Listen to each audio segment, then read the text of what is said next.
بسم الله الرحمن الرحيم. في إطار الأنشطة الثقافية والتربوية اللي كتقوم بها جمعية بيتي بمناسبة هذا الشهر المبارك الذي هو شهر رمضان المعظم، برمجنا واحد المجموعة ديال الأنشطة، منها ورشات تكوينية في فنون تشكيلية وفي الموسيقى، وكذلك فيما يخص المسرح. في اطار هذا البرنامج اللي برمجنا،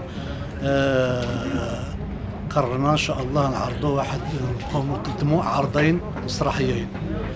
العرض الاول هو اللي غادي نقدموه اليوم في هذه القاعه ديال عبد الكريم الخطابي، وهي مسرحيه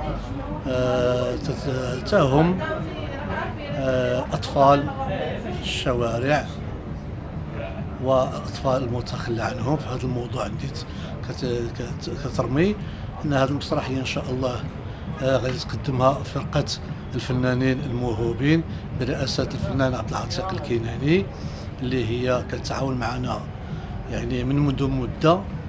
عندنا العرض الثاني غادي يتقدم ان شاء الله يوم 17 يوليوز في قاعه المنوني في بمندوبية وزارة الثقافة.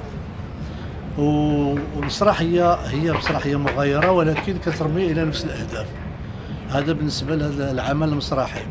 عندنا أنشطة فنية كذلك سنقوم بها إن شاء الله. غادي نقدموا في النصف يوم 14 رمضان ليلة تقدم غادي تشارك فيها فرقة ديال الأمداح النبوية كلها في مدح الرسول. عندنا كذلك أنشطة يوم ليلة القدر، غادي نقوموا بعمل الحناء لفائدة الطفلات ما تتخلها المعلمة مع فرق عيساوة.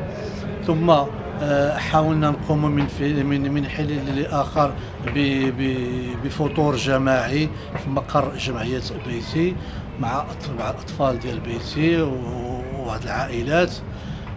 غادي نحاولوا إن شاء الله غادي نقدموا واحد الإعانة، وهي كما تيقولوا القفة ديال رمضان في يوم العيد لفائدة العائلات المعوزة. وكذلك أنشطة أخرى متنوعة لفائدة الأطفال دائما في مقر جمعية بيتي.